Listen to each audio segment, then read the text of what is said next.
The hospital doors slid open as an 8-year-old girl, dressed in a bright pink hoodie and well-worn jeans, walked in.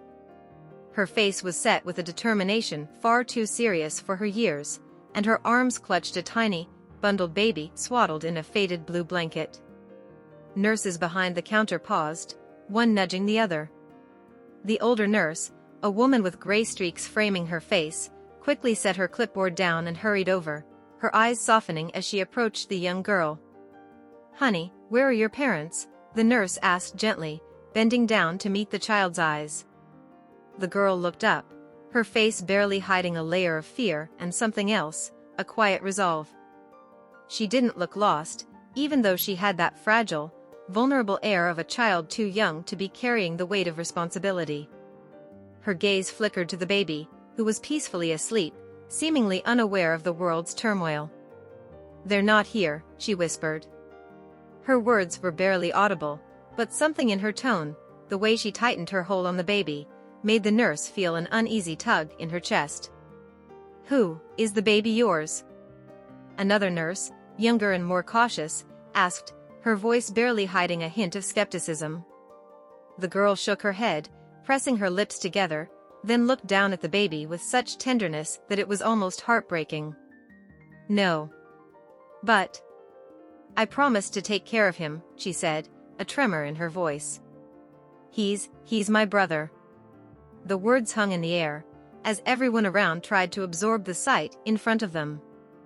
A child, barely old enough to understand the complexities of life, was here, alone, holding an infant and taking responsibility as if it were the most natural thing in the world. The head nurse, a woman with decades of experience, stepped forward, her voice warm and filled with empathy.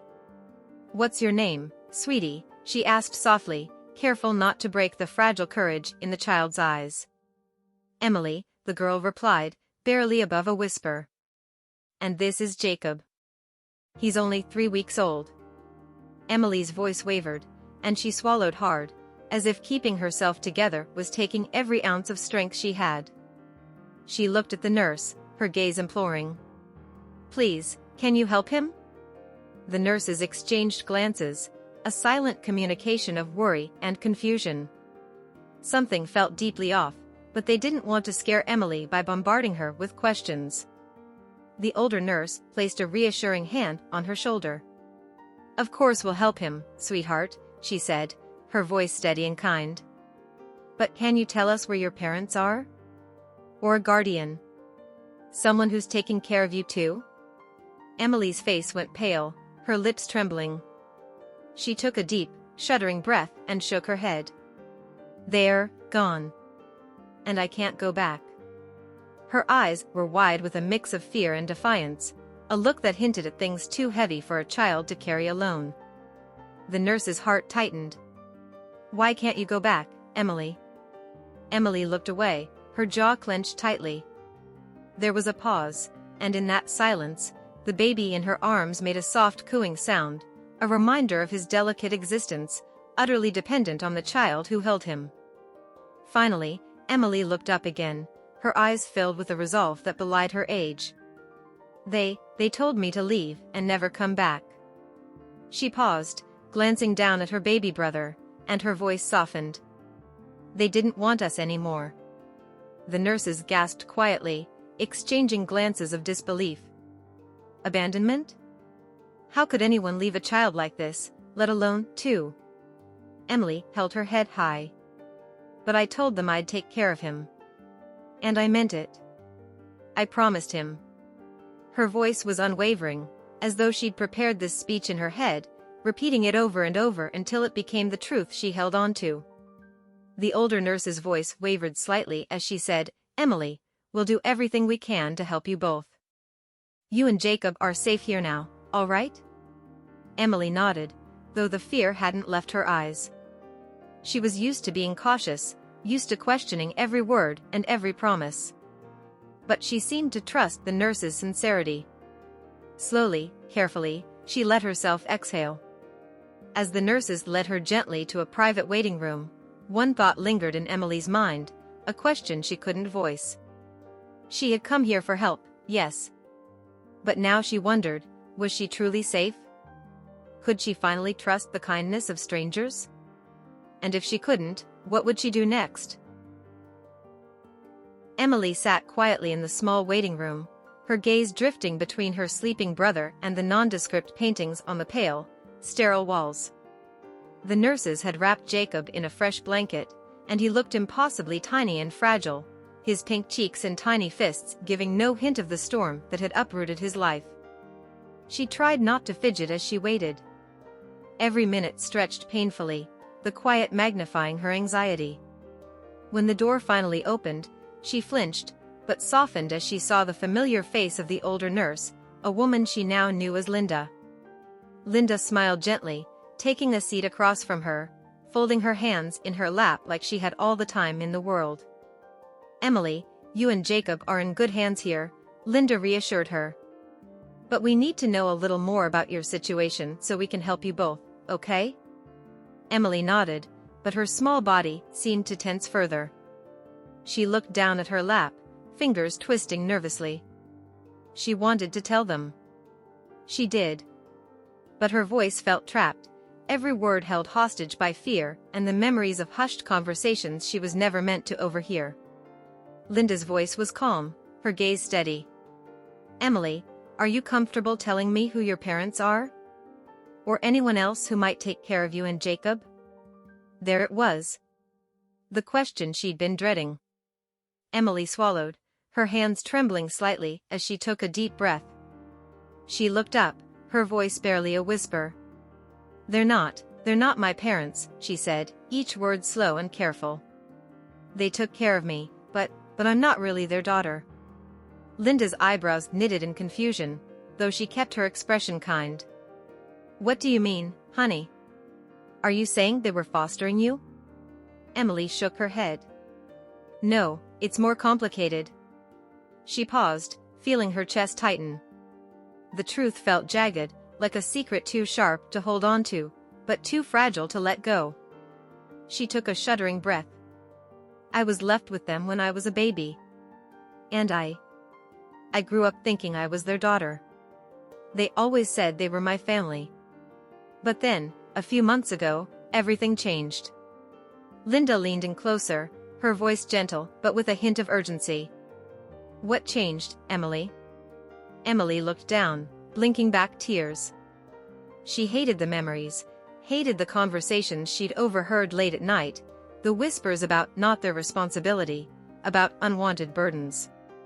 And then came the revelation she hadn't known how to process. She was not truly their child, and Jacob was only a half-sibling, born from a mother who'd never stayed long enough to give them more than a name. "They told me I wasn't really theirs," Emily said, voice thick with grief. "They said they didn't have to keep me, and that it wasn't fair that they had to keep Jacob either." She bit her lip, as if biting back years of pain. "They said they had a life to live without us, that they never wanted us in the first place." Linda's eyes filled with a mixture of horror and compassion, her heart breaking as she listened to this small girl unravel the pieces of her young life.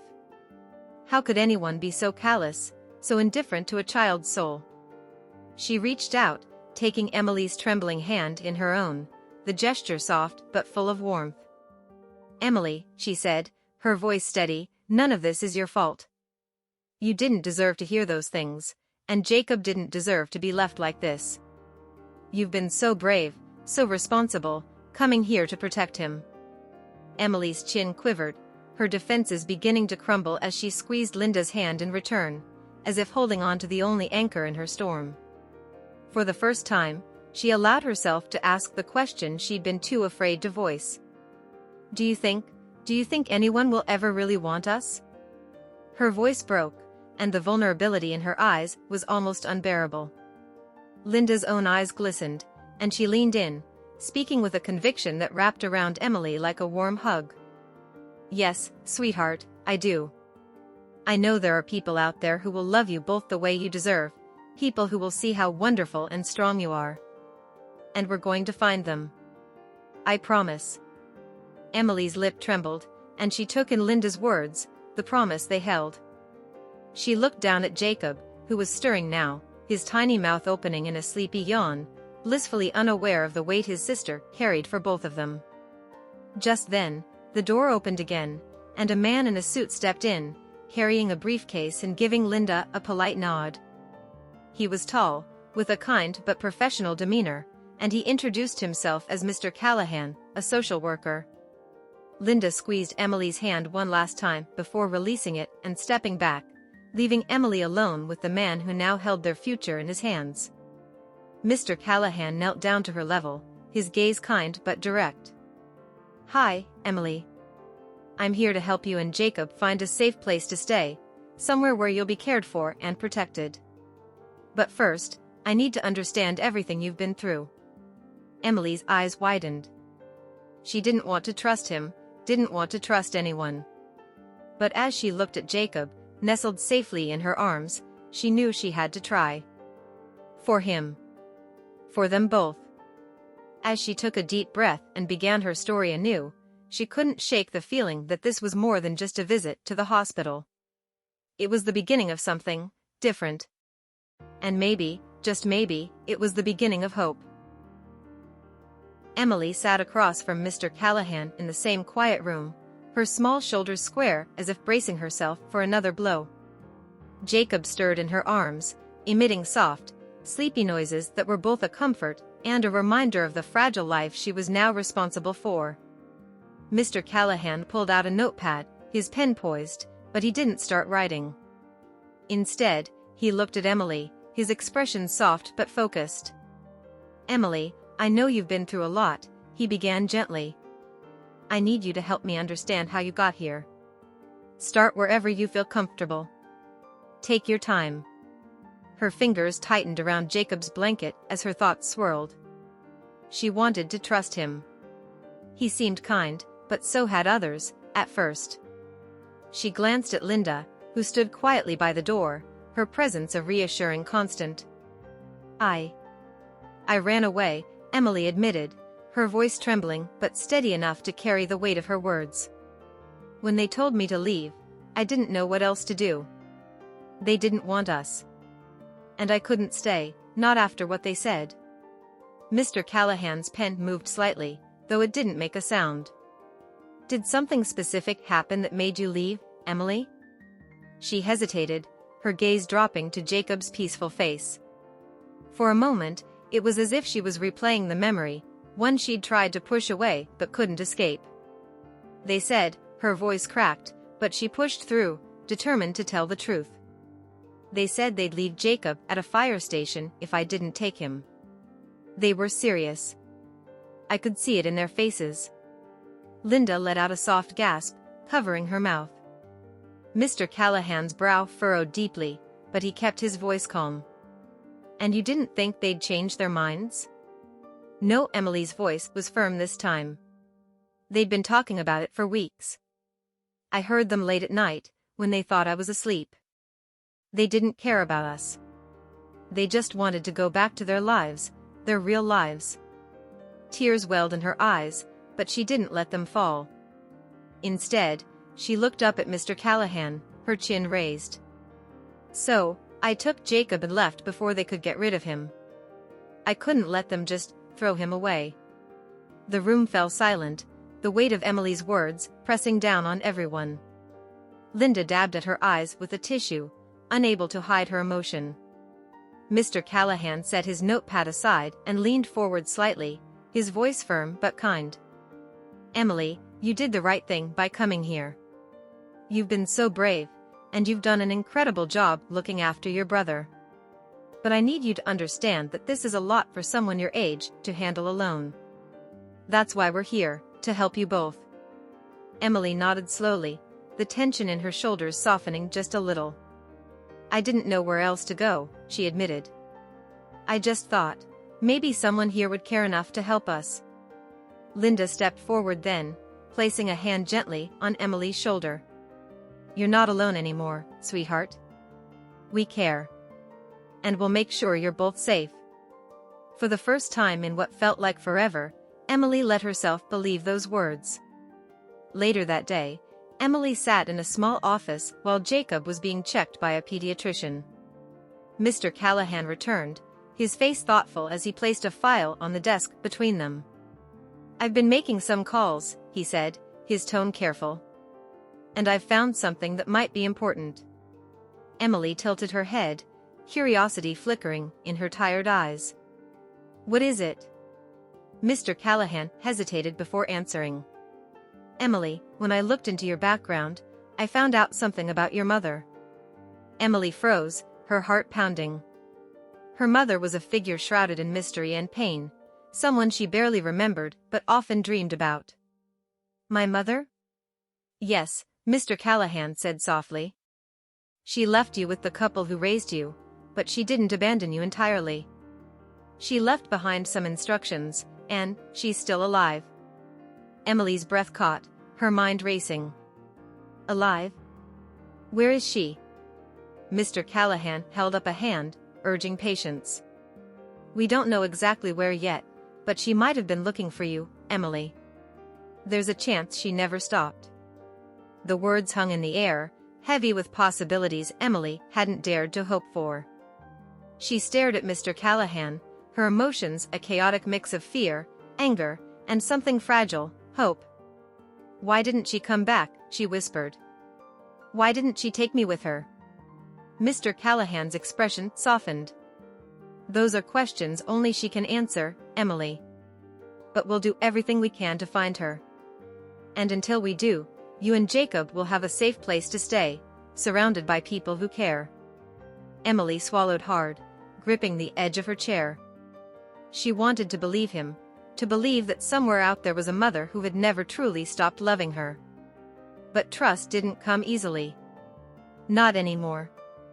As Mr. Callahan spoke about the steps ahead, temporary housing, a potential foster family, and the search for her mother, Emily's mind drifted to Jacob, her tiny brother who had no idea how much his life had already changed. She made a silent promise to him, one she vowed to keep no matter what. No matter where they went or what they faced, she would never let him feel unwanted again. 2 weeks later, Emily stood in the doorway of a modest but cheerful house nestled in a quiet neighborhood. It was a far cry from the cold, sterile hospital or the suffocating confines of her old life. She adjusted Jacob in her arms, feeling the slight weight of his growing body as he dozed peacefully. The house felt warm, inviting, but it was still unfamiliar, an unknown filled with promises she wasn't sure she could trust yet. Next to her, Linda gave her shoulder a reassuring squeeze. "This is the Thompsons' home," she said gently. "They're a foster family, but more importantly, they're kind. They know how special you and Jacob are, and they want to help." Emily nodded, her face set with cautious determination. She had come too far to falter now. She stepped inside, her heart pounding, as a tall woman with curly hair and a bright smile approached. Behind her, a man with glasses and a soft demeanor stood, holding a toddler's hand. "You must be Emily," the woman said warmly. "I'm Claire, and this is my husband, Mark. And this little guy here is our son, Theo." Emily nodded politely but clutched Jacob tighter, her eyes darting around the room. She couldn't let her guard down. "Not yet." Mark stepped forward, his voice calm and kind. "You're safe here, Emily. Both of you. We'll give you all the time you need to feel at home." Claire knelt to Emily's level, her eyes softening as she looked at Jacob. "May I see him?" she asked gently. "I won't take him from you. I just want to meet him." After a long moment of hesitation, Emily reluctantly eased her grip, allowing Claire a closer look. Claire's face lit up as she gazed at the baby. "He's beautiful," she said softly, glancing back at Emily. "You've taken such good care of him. He's lucky to have you." The words caught Emily off guard, stirring an ache she hadn't realized was there. She blinked rapidly, fighting back tears. "I promised him I'd take care of him," she said, her voice cracking slightly. "I'll always take care of him." "And we'll take care of you," Claire said, her voice filled with sincerity. "Both of you." For the first time in days, Emily allowed herself to exhale. As the days passed, Emily began to settle into the Thompsons' home. It wasn't easy, trust never came easy, but the warmth and consistency of their care started to chip away at her walls. Claire was patient and understanding, never pushing too hard, while Mark found small ways to make her feel included, like teaching her how to cook or letting her pick movies for family nights. Jacob thrived under their care, too. He had his first checkup at the pediatrician, who declared him healthy and growing. Emily felt a swell of pride every time someone commented on how well she'd cared for him, though the pain of her past still lingered, like a shadow she couldn't shake. Then, one evening, everything changed. Emily was helping Claire fold laundry when the phone rang. Claire excused herself to answer, her voice muffled as she stepped into the hallway. Emily kept folding, her mind preoccupied with memories of her mother. Mr. Callahan had mentioned progress in the search, but she hadn't heard anything in days. When Claire returned, her face was pale, her eyes glistening with unshed tears. Emily froze, her heart racing. "What is it?" she asked, her voice trembling. "Is something wrong?" Claire knelt beside her, taking her hand gently. "Emily, that was Mr. Callahan. He found your mother." Emily's breath hitched. The room seemed to spin as 1,000 questions filled her mind. "She's alive? Where is she? Why didn't she come back for me?" Claire squeezed her hand. "She's alive, and she's been looking for you. She's in a nearby town. She didn't know where you were until now." Tears streamed down Emily's face, her emotions a tangled mix of hope, anger, and fear. Does she want to see me?" Claire nodded. "She does. But only if you're ready." The next day, Emily sat in a small, sunlit room at a family center, Jacob cradled in her arms. The door opened, and a woman stepped in. She was thin, with tired eyes that lit up the moment they landed on Emily. Her hands trembled as she clutched a small purse, her expression a mix of joy and guilt. "Emily," the woman whispered, her voice cracking. "It's me. I'm your mother." Emily stared, her emotions churning. She looked so much like her, same brown eyes, same stubborn tilt of the chin. But the years apart loomed large. "Why did you leave me?" Emily asked, her voice sharp with pain. "Why didn't you come back?" Her mother knelt before her, tears streaming down her face. "I didn't want to leave you," she said, her voice shaking. "But I was young, scared, and alone. I thought leaving you with them would be safer. I thought they could give you what I couldn't." She reached out hesitantly. "I was wrong, Emily. I never stopped looking for you. Never." Emily's defenses began to crack as she saw the raw emotion in her mother's eyes. "You left me," she repeated, her voice quieter this time. "But you came back." Her mother nodded, her hand hovering close but not touching. "If you'll let me, I want to make it right. I want to be in your life. And Jacob's." Emily stared at her for a long moment before Jacob stirred, breaking the silence. She looked down at her brother, then back at her mother. Slowly, cautiously, she nodded. "Okay. But you have to promise. No more leaving." Her mother's face crumpled with relief. "I promise, Emily. I'm here now. I'm not going anywhere." As they embraced for the first time in years, Emily felt a weight lift. The past wasn't erased, but the future stretched out before her, filled with possibility. She wasn't alone anymore. Jacob wasn't alone anymore. And for the first time in a long time, hope didn't feel so far away. If you liked it, subscribe to the channel and enjoy these other amazing stories.